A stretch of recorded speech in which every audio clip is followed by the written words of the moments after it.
রাত তখন গভীর, বৃষ্টি শেষে চারপাশ একদম নিঝুম। অর্পা তার ঘরে একা বসে ল্যাপটপে কাজ করছিল। ঘরের এক কোণে রাখা পুরোনো আমলের বড় একটা ড্রেসিং টেবিল, সেটার আয়নাটা বেশ ঝাপসা, কিন্তু মাঝে মাঝে মনে হয় আয়নার ভেতরটা ঘরের চেয়েও বেশি অন্ধকার।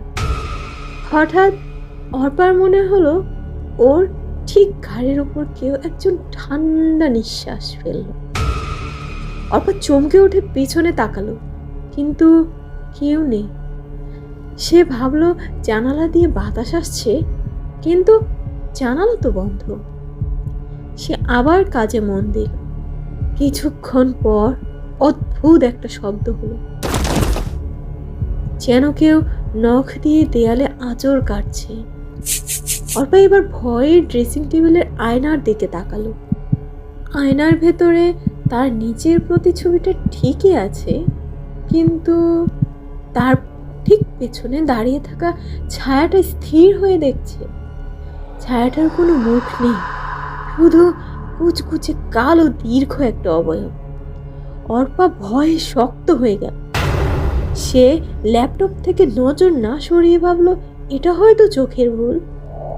সে সাহস করে আয়নার দিকে তাকিয়ে একটু হাসার চেষ্টা করল, কিন্তু আয়নার ভেতরের অর্পার যে প্রতিচ্ছবি ছিল সেই প্রতিচ্ছবিটা হাসলো না।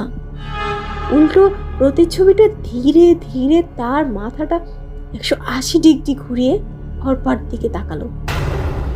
আয়নার ভেতরের অর্পার চোখ দুটো এখন রক্ত লাল। আয়নার সেই অর্পা ফিস ফিস করে বলে উঠল, পেছনে তাকাস না, আমি ঠিক তোর পেছনেই দাঁড়িয়ে আছি।